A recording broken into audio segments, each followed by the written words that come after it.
Initial D. Well, come on now. We all knew she was going to come around eventually. Fun fact, when doing this review, I actually wanted to try to make some really cool drifting intro or I play one of the songs from Initial D, but turns out my drifting skills are pretty rusty at this point. Even with and without mods, it was probably going to look something like this.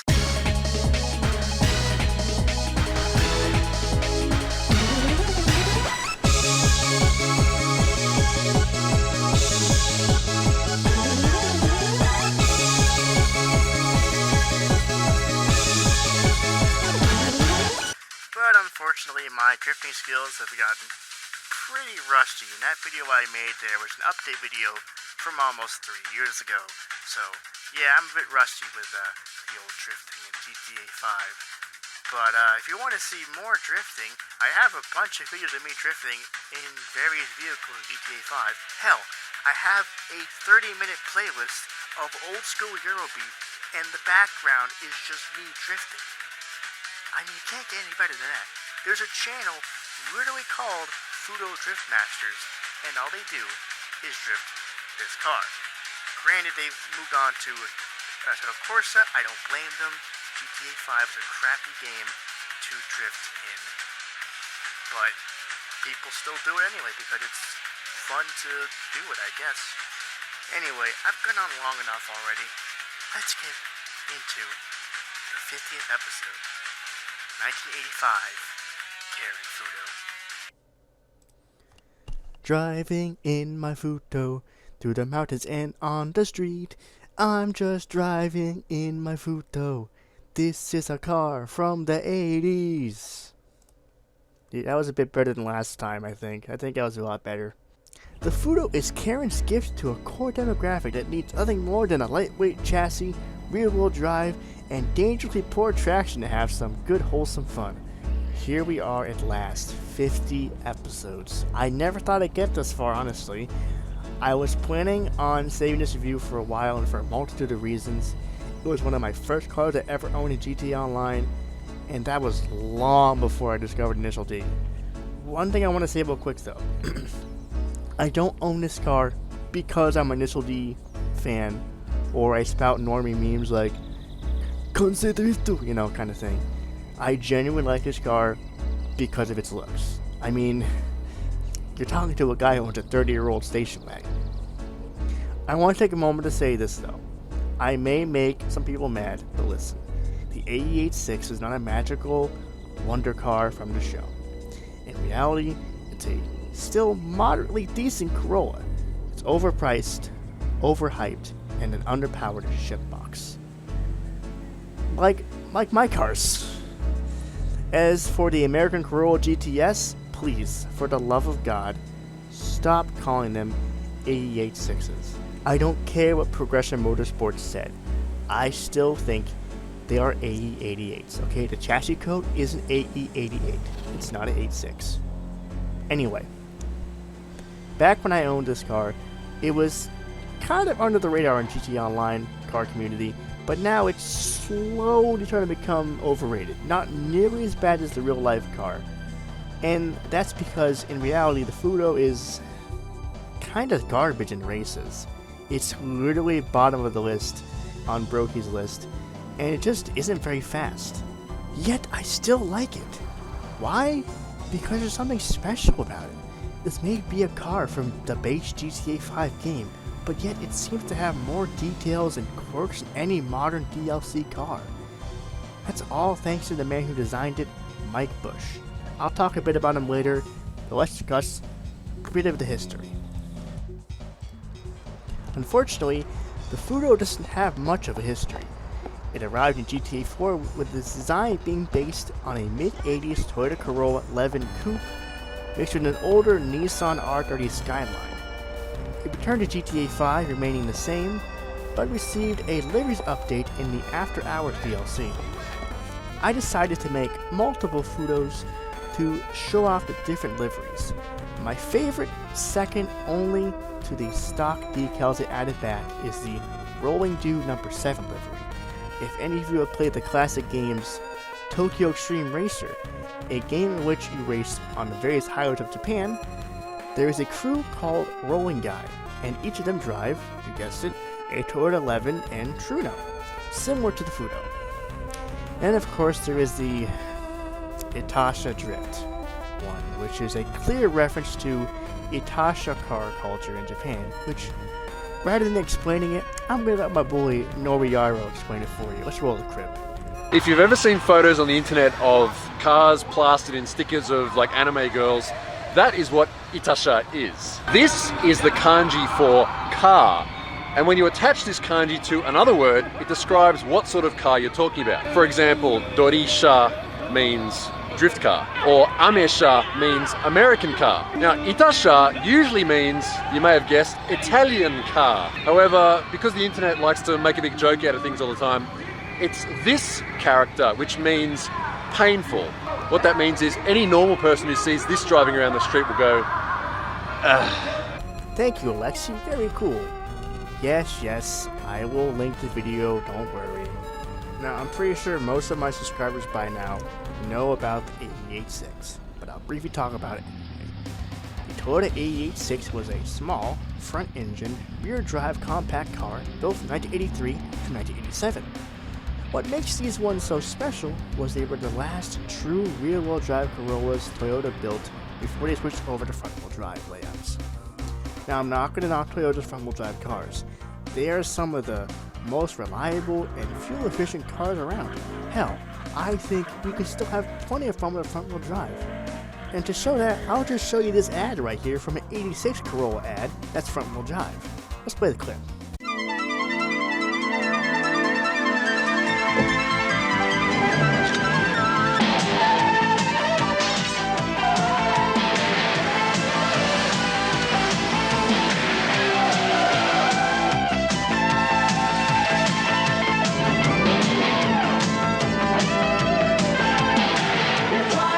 Fantastic car, sir. Care for a test drive now?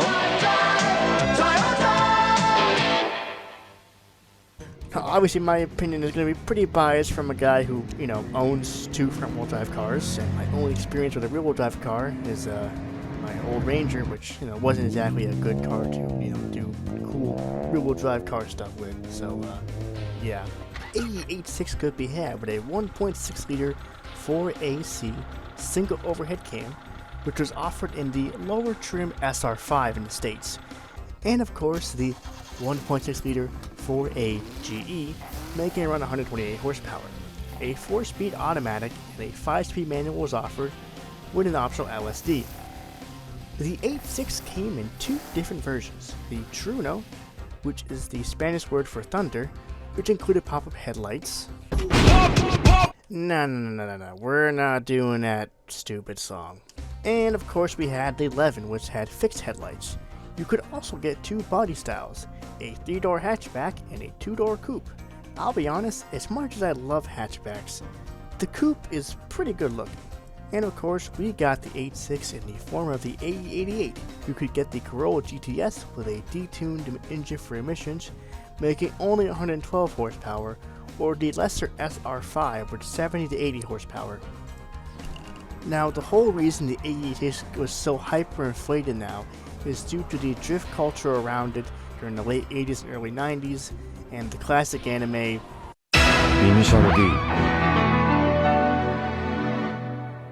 Also, I don't know why, but the bumper for second stage, it just sounds so good. I don't know why, but the piano at the end, ooh, it hits it just right. I don't know. It just sounds good.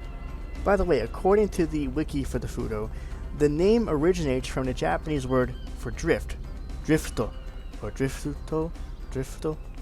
I guess I'm gonna just say that's probably right, that's what the wiki says, so, Oh shoot, that's right, I was supposed to talk about the guy who made this car, Mike Bush. So I actually went to the dude's website, and it hasn't been updated in over 7 years, but this guy's worked on a number of games, including GTA 5 and the other GTA games, and he actually owns an R32 Skyline. So this dude's like legit. He has a fully built R32 Skyline. But yeah, if you want to thank anybody, who designed the Futo, you thank this guy. I don't know how to thank him because I don't know if he has a Twitter or anything like that, so, you know, but hey, that's cool. So what about the Futo itself? How good is it? Well, according to the decals and the model in game, the car features a 20-valve, naturally aspirated double overhead cam inline 4 with ITBs. Acceleration is very quick at only 6.8 seconds. And can I just take a moment to appreciate the sound of this car too?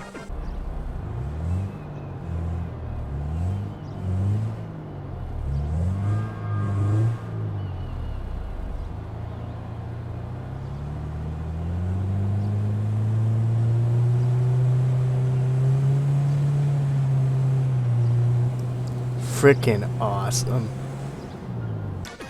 I was gonna make I had a whole bit written in my script about how, it's good at drifting, even though this isn't actually drifting, it's power sliding, but I never did any actual drifts in the video because I'm super rusty at this stuff now. So I'll just say for the handling, you need a bit of skill to drive this car because it does like to oversteer. Now, I don't remember this car being so slidey. I think Rockstar might have actually changed the handling. I don't know, but because I remembered I tried driving it a little bit on my PS3, which is on last generation, which is updated, and it did feel a bit the same. So maybe it was just me. I don't know. But I have plenty of videos on my channel of me drifting the car if you want to see it. Obviously, unfortunately, the Futo is not quick enough to compete with modern sports cars. So unlike Initial D, even if you are the fastest, you're the best driver ever, you're not going to keep up.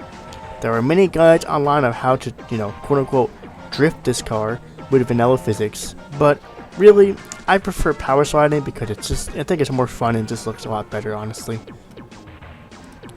So, there, the Futo. I finally did it. While I think the Futo deserves more love, I still think the car it's based on is severely overrated. Call me a hater, call me jealous, but honestly, it's true. Why do you think I bought a Civic and a 30-year-old Accord wagon? Because they're still cheap. Everybody wants Supras and Skylines and MR2s. Look, I'm sorry for the rant. I get a bit heated about this stuff. Anyway, 1985, Karin Futo, the most fun I'll ever have for 9,000 bucks. So there you go, people.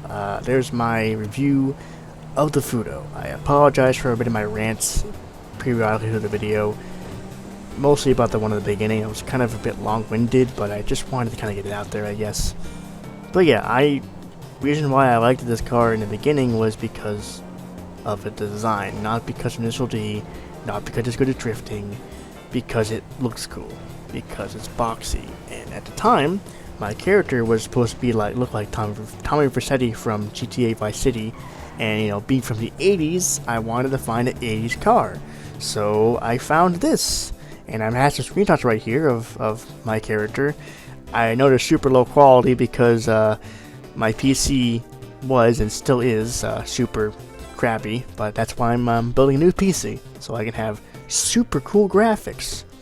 So you're probably always wondering why is there always artifacting in my videos. It's because when I render it in GTA 5, I render it at the highest settings possible, which it basically overworks my graphics card to the point where sometimes you get some artifacting and stuff in the game. So but luckily, when I get all my stuff in, that won't longer be an issue. So, so yeah, I genuinely like the card because of the looks. Now, later on, I found out about Initial D and I, watched a bit of the show. I haven't watched a lot of the show, honestly. I've watched the first season, and I didn't go back after that, but it's pretty basic, just, but yeah, I like this car because it's a cool looking car. If they had my Accord wagon in this game, you bet your ass I would grab it, So, anyway, that's my review of the Karin Futo, and I do think it's a very cool car, but as far as performance and stuff, it's pretty slow, unfortunately. So it's not the wonder car you guys expected from Initial D, unfortunately. But hey, at the end of the day, it's a cool looking car. That's all that matters, right? Anyway, guys, hope you enjoyed the video, and I'll see you next time. I'm hoping, I'm going to try to see if I can do a video about a GTA 4 car in GTA 4. So we'll see how that happens, how that goes. Until next time, see you guys later.